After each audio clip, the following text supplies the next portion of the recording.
Hi everyone, I'm Steve Stoller. And I'm Shauna Haley, and this is Inside Plano, where we take you behind the scenes of our city. We'll introduce you to the faces and places who help make this a great place to live. And give us lots of reasons to love Plano. Hello, Steve Stoller. Hi, Shauna. Happy fall. Happy fall to you, too. Guess what? It's not 100 degrees anymore. It's October. It is. October is full of all of my favorite things. I am a pumpkin spice kind of person, and I also really enjoy all of the fall decor. How about you? Color change? Yeah. I grew up in South Florida. We didn't have much color change. It was the same color all year long. So even in this area, when we get a little bit of color change, I appreciate it. I'm laughing so hard because I grew up further north from here. I hate to say I grew up north. I grew up in the Midwest, but to consider Texas a nice color change is absolutely hilarious because it's all of 2 days that you get changing leaves and then they're dead. Well, the only time the palm trees change color is when they die of lethal yellowing. So we don't have much color change. Well, exactly. So let's talk about fall in Plano. How about that? So Halloween. Yes, Halloween. We celebrated Plano Balloon Fest, and that means that we shift our attention to all things Halloween because Plano kind of is building itself a little reputation for Halloween-ish stuff. You know, last year, 2018, Wallet Hub, that comes out with a list almost every other week on just about anything you can imagine, came out with the list of best American cities to celebrate Halloween. And of course, Plano was on it. Plano was number 20, and what they did is they compared the 100 largest U.S. cities across 20 key metrics, ranging from candy and chocolate stores per capita to the average price per Halloween party ticket to the share of potential trick-or-treat shops. So we actually were 13th in the nation for trick-or-treater friendliness rank, 71st for Halloween fun rank, and Halloween weather, 18th best in the nation. Because how about that? It never gets super cold. That's why. That's before our leaves change colors. You know, we're on the other side of it. Yeah, and you know, I found some really interesting fun facts about Halloween too. This is nationwide. Yep. So 18% of all people who celebrate Halloween put costumes on their pets. So I got to ask you, do you put costumes on your cats? No, not because I don't think they wouldn't be adorable, but because I would actually like to live. So yeah, well, we don't dress up our dogs on Halloween. Missed but this is the opportunity. one I really thought was funny because actually my wife and I are guilty of this one.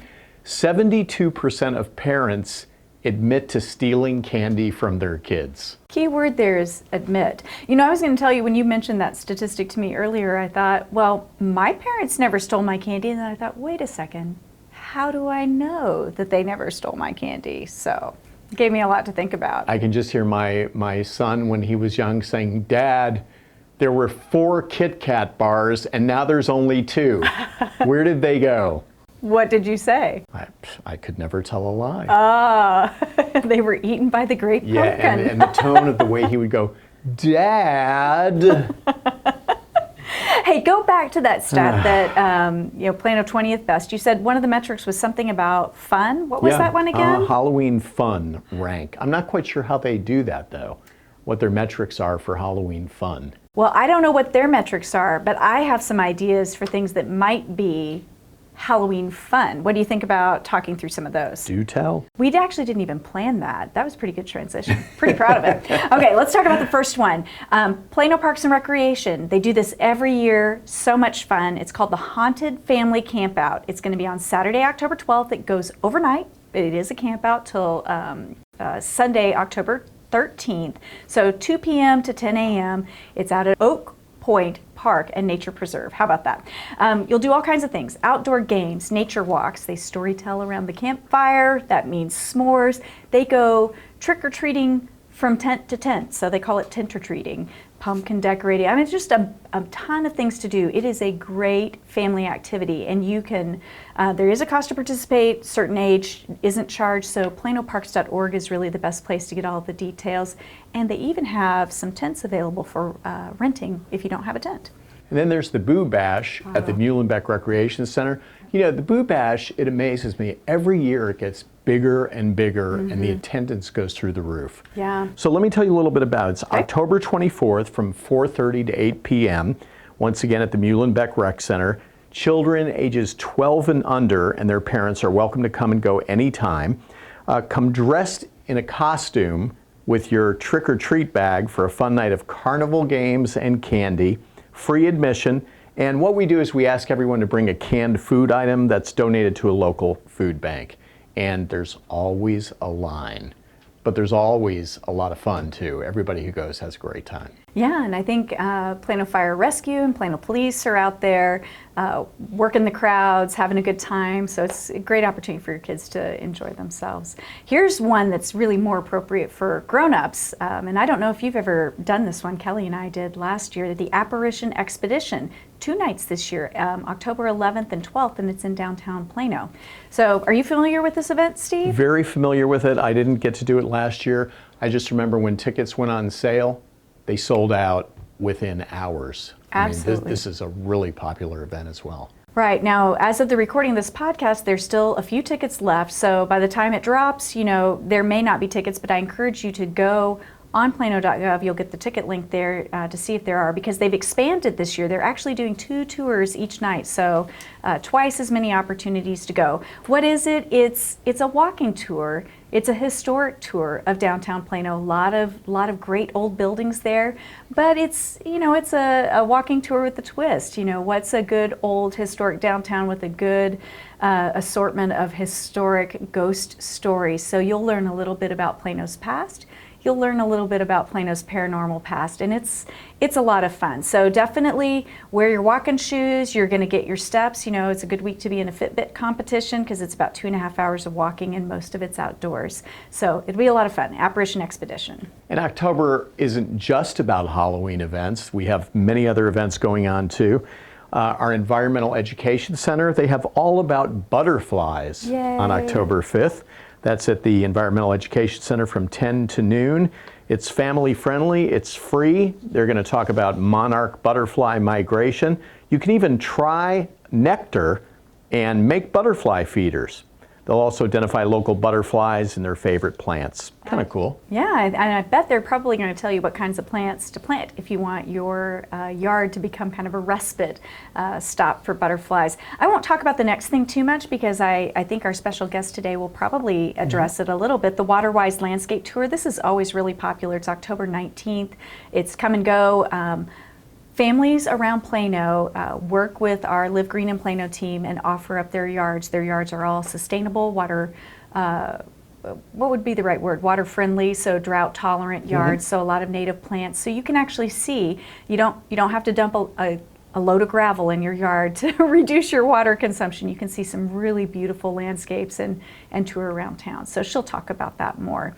Instead, I think I'd like to talk a little bit about what Plano Library is doing because, as you know, I'm just always astounded every time I go through the calendar of the different types of programs that they do. It is really, they say that they're more than books, but you look at the programming and you go, gosh, they're more than books. So, you know, here's one that I wish my nephew was down here because I would totally send him to this class. It's an Android app programming session, and they're actually working with an MIT app inventor. That's October 6th, 1:30 to 4:30. We want participants to bring their own laptop or an Android device if they have it, and you'll learn how to write simple mobile apps using your Android. Here's another interesting one. The Wonder Cafe. You can actually meet the engineers of Boeing and learn how to use science to solve real world problems. This is going to be October 5th from 11 to noon at Haggard Library. Some of the topics: space exploration, commercial aviation, national defense, and global positioning systems all will influence the next century of possibilities. You can view the world from above, and they've brought in all kinds of experts, including my friend, my former colleague, Pete Delkus from Channel 8. Yeah, the Wonder Cafe series is pretty cool. You know, that's an opportunity for us to hear from our business community, from noted professionals really focusing on STEM issues, so it's a good one. Here's another one that you might want to check out, the Property Maintenance Workshop. This time it's going to be over at Harrington Library on October 5th. These sessions are really designed for first-time home buyers or first-time home owners who might not know how to do basic property maintenance. Even though I'm not a first-time homeowner, I probably, am a qualified person for these classes. It's things like how to fix leaks, how to, change out simple plugs, all kinds of stuff, and how to walk around your property and know if you have an issue that you need to address. Our property standards specialists actually teach this class, and it's really very hands-on. It's a great workshop.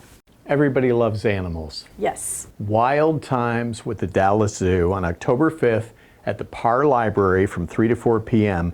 The Dallas Zoo will actually bring in a variety of birds, mammals, and reptiles. I was waiting on an awesome animal sound from you, like a monkey or a lion. I don't think they're bringing anything quite that big. Well, let's just put it this way. They're not bringing anything that I feel comfortable doing an impression of. Okay. Everything exciting is not one that he would now, do an if they impression. were bringing in an elephant, I would give you the elephant sound again. But See, he's buying time. All right, well, here's another one that they're doing that is also super fun. Glow-in-the-dark story time. So story time doesn't always have to happen in the broad daylight. On October 12th at Schimmelpfennig Library. What's that library again? Schimmelpfennig. Say that quick 5 times. If you recall, last month in the podcast, I said I always arrange for Steve to say Schimmelpfennig Library, except for this month. You're growing. I am. I'm learning new things. It's an opportunity. So the Glow in the Dark Storytime is a lights out opportunity for storytime songs, dances, and also illuminated art. So here's the way it works. Wear something white or something fluorescent because you're going to be under the black lights, so you'll be able to glow. And you need to arrive on time. This is not a story time to be running 5 minutes late to, because they're going to turn the lights off, and it's really a lot safer to get into story time while the lights are still on. And we're winding down our Courtyard Texas Music Series. 2 more concerts to go. Okay. October, November. And in October, on the 3rd, we're going to continue this series with Prophets and Outlaws. Local band, right? Yes, and I'll actually be there emceeing that night. Wow. It's a Southern soul band birthed at Jesuit right here in Wow. North Texas in Dallas. A decade later, they own the road and they have a very large fan base. Their commanding instrumental groove, relatable lyrics, and authentic 5-part harmonies have sent them to the top of the music charts and earned the band more than 2 million Spotify streams. That is impressive. Well, I'm going to skip around a little in our order because sticking with Courtyard, this is not a City of Plano planned concert, but they're at the Courtyard Theater, and I told Steve, this is incredible. I can't believe this is an artist that's going to be there. Marty Haggard, son of the legendary Merle Haggard. He's the oldest son. He's going to have some original songs. He'll be performing some of his dad's songs and sharing stories about what it was like to grow up with Merle Haggard as a father, because he was, by his side for 40 years performing and on the road. So, he kind of knew him best, and it'll be a great concert.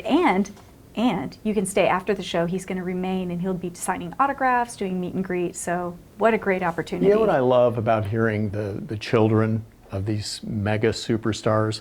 It's always interesting to look for and actually hear some of the parent in them. I think back of Julian Lennon when he first released a single. It's like, wow, that really sounds a lot like John. Absolutely. And then Hank Williams Jr., of course, and now Glenn Fry, the late Glenn Fry of the Eagles, his son is now in the Eagles. I always enjoy that. I always like listening to the children to see if you can make that connection. And for me, I love singer-songwriters the best. So, when it's the child of a megastar, it's so interesting to hear the story behind a song that their parent would have written. What really was the inspiration for that song, and you rarely have the opportunity to hear that aspect of the music. It's fabulous. Right. A lot going on October 4th. Yeah. We have trivia night at McColl Plaza, and then the next night, October 5th, we have Pause on the Plaza. Yeah, what's happening is it's gotten cooler, so we can start doing more things at McColl Plaza. That's a fabulous space, but it can be a little sweaty in the heat of the summer. So, knowing that we can bring the dogs back out and we can bring more musicians. It's a good thing. So, and to that point, October 5th, you have Pause on the Plaza in the morning, and in the evening we have a buskers concert. And instead of having just one performer, about every hour, every 45 minutes to an hour, they're going to have a different local artist performing. And you know, some of these are names that you'll recognize, and in fact, the closing artist, Drew's Peace Crush, I remember that was an artist that we featured earlier this year on the podcast. So a lot of good music going on that night. So good night to hang out. And then another big event for Plano is on October 12th. It's the International Festival, Fitness and Wellness Fair in downtown Plano, October 12th from 10 a.m. to 1 p.m. And this is really a cool event. I mean, you really get a taste of the world there, from dancing to food. It's really, really good, very colorful. Well, and you know, it's the largest event of its kind in all of North Texas, too. It's been going on for a very long time, and it's quite large. I want to skip down to another. This is really a unique opportunity. I can't remember if this band has ever come to Plano before. Maybe you remember since you've lived here longer. The United States Army Field Band is going to be performing in Plano, and free concert too. So it's October 19th from 7 to 10 p.m. It's going to be out at Oak Point at the amphitheater. Completely free. You do have to get a ticket because that venue, you know, does have capacity issues, so it's not a big deal, but make sure you check out in our show notes the link to go get tickets for that. October is also a big event for our parks. Yes. Now, on September 23rd, we had the grand opening of the Windhaven Meadows Park and the ribbon cutting of the Liberty Playground, which of course Liberty Mutual donated $1 million to make happen. So we're hoping that as October progresses, that a lot of people will come down and check out our newest park. Yeah, absolutely. You know, the ribbon cutting, fantastic event. It was on a weekday in the morning, and you know, that's great. It was a good opportunity to kick off the week on a Monday with the ribbon cutting, but we also know that parks, you know, people use them in the early morning, they use them at night, and they visit on the weekends. So what we'd like to do is invite everyone to join us on October 5th, busy day in the city, but October 5th is a community play day at Windhaven Meadows Park. So every hour there's going to be something to do. So we'll have instructors out there. You can come take a yoga class in the park or participate in Tai Chi. We have running club members and some walking clubs from Plano, and they'll take you on a guided tour of the trails. So you can spend time on the trails making some new friends and getting fit. You could play yard games. We'll bring out all of our yard games from our Summer Play in the Park series. So if you want to play cornhole or, you know, just be a kid and play around with the hula hoop, that's there.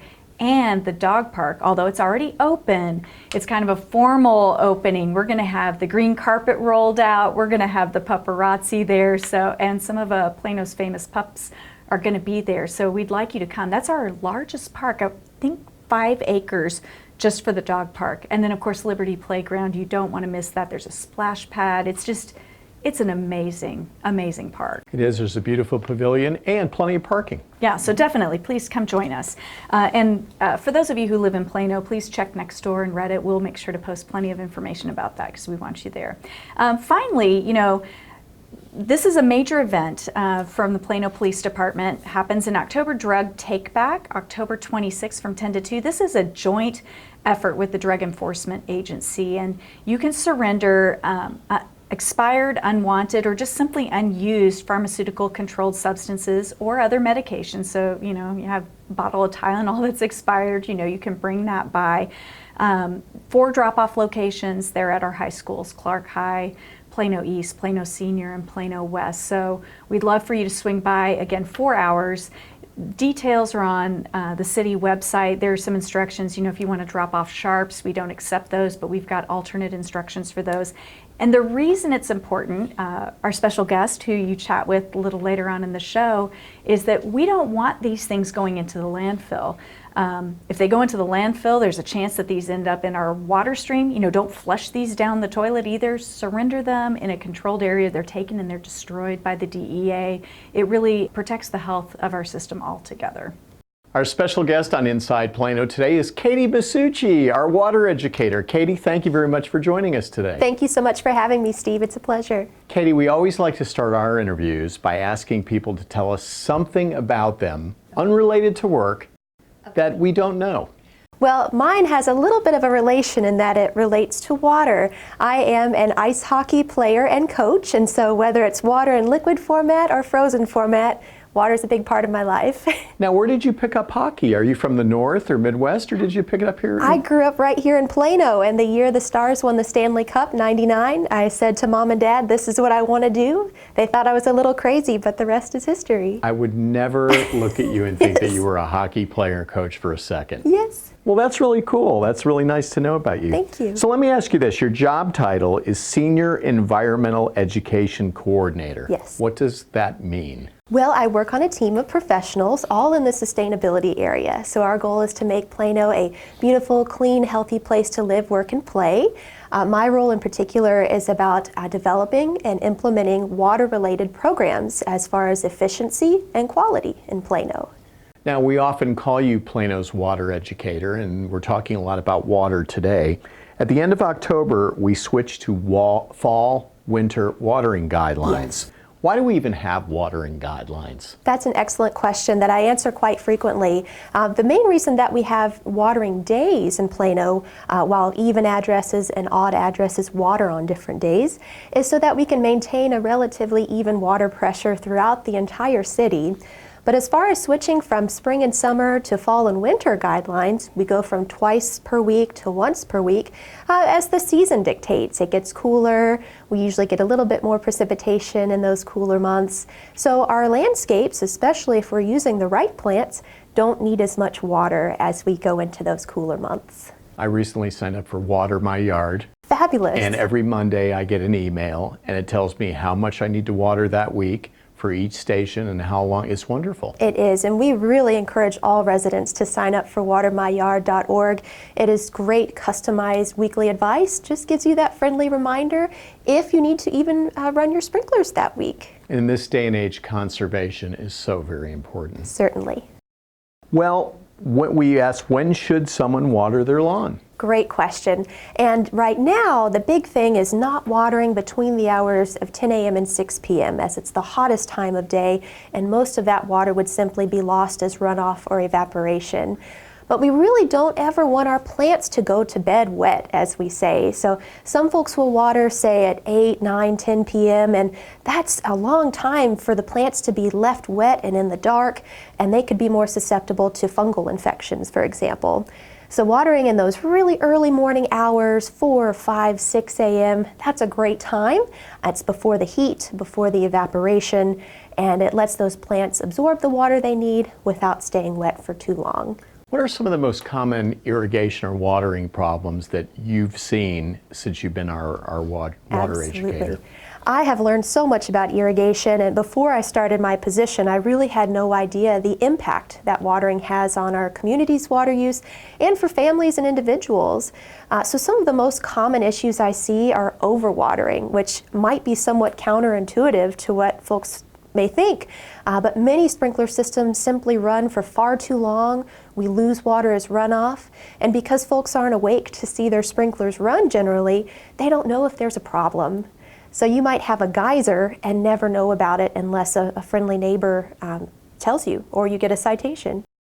What should we be doing with our sprinkler systems as we approach the winter months? So I say, whether it's monthly or at least seasonally, run those sprinklers manually just for a brief time, as long as it takes you to walk around the yard and note any issues, say broken sprinkler heads that are spraying the fence or the sidewalk, for example. Those don't need water to grow. So do that walkthrough, but another issue we see is a set it and forget it mentality. So people should consider how much their sprinkler system is running, and they can even leave their system off from Halloween to St. Patrick's Day and only run it manually as warmer weather conditions happen. Very good. Is fall a good time to think about changing landscaping? It most certainly is. It's a great time to consider planting.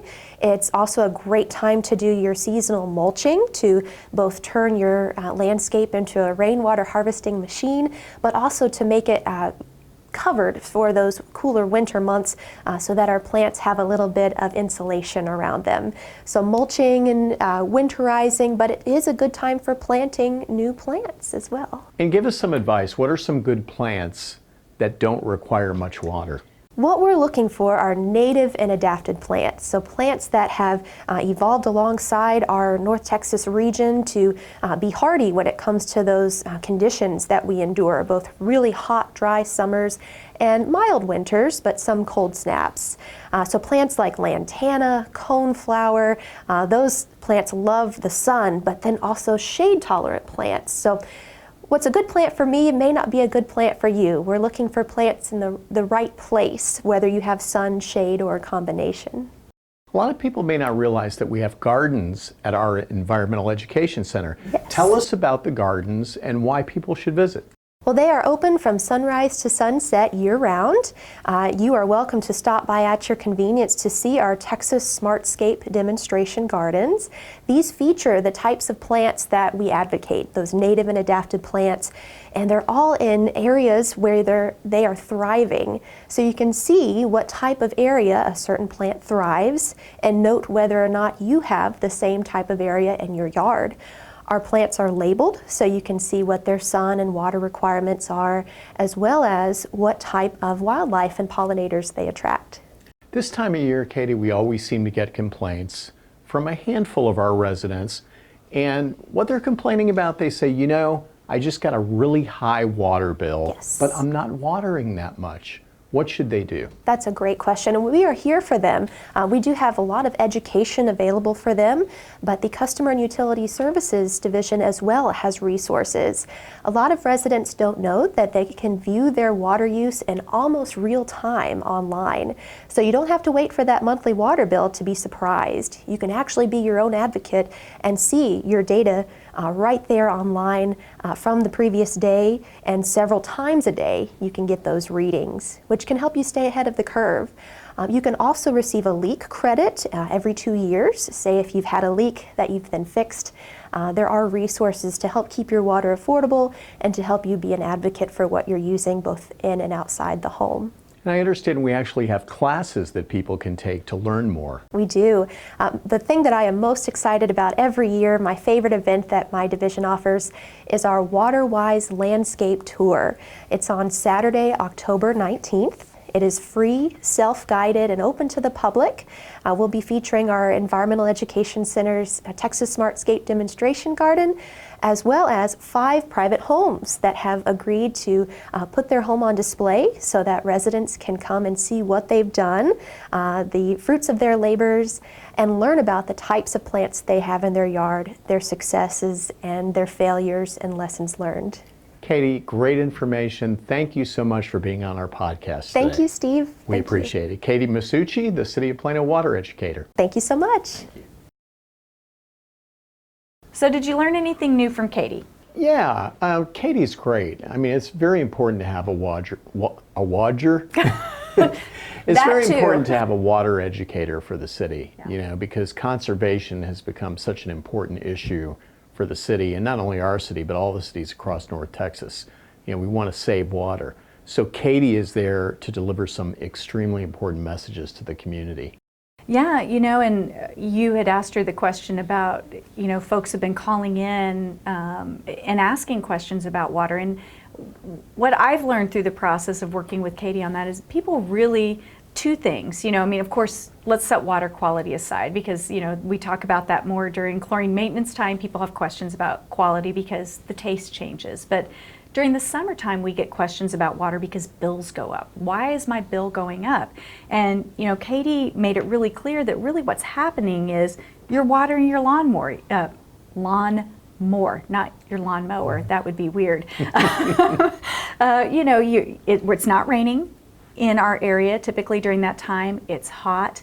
We do need to water more. And so you see this jump in your water bill, and it's hard to put in your mind the connection between what's happening typically before you even leave the house because it's running on an auto timer and what's impacting your bill, and then secondly leaks. And so both of those issues are things that Katie talks about. I mean, she even teaches classes on how to repair your sprinkler system, you know, like simple fixes that you can do yourself, and how to lay out a drip irrigation system. So Plano residents, if you aren't aware of the services that are available to you through the city that are there for you to take advantage of, I can't encourage you strongly enough. And the Water Educator series from in-person classes to online classes is certainly one. And you mentioned Water My Yard. Maybe people don't know what that is. So why don't you talk a little bit about.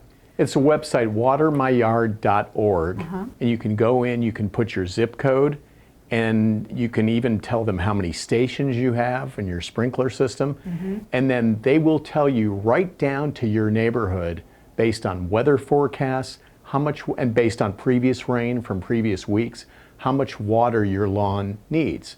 So for example, on Monday I received an email and it said you need to water your lawn once this week for 17 minutes at each station. Oh my gosh, that's specific. And that will be enough for the entire week. Wow. So I set my timer and I set all the stations to 17 minutes.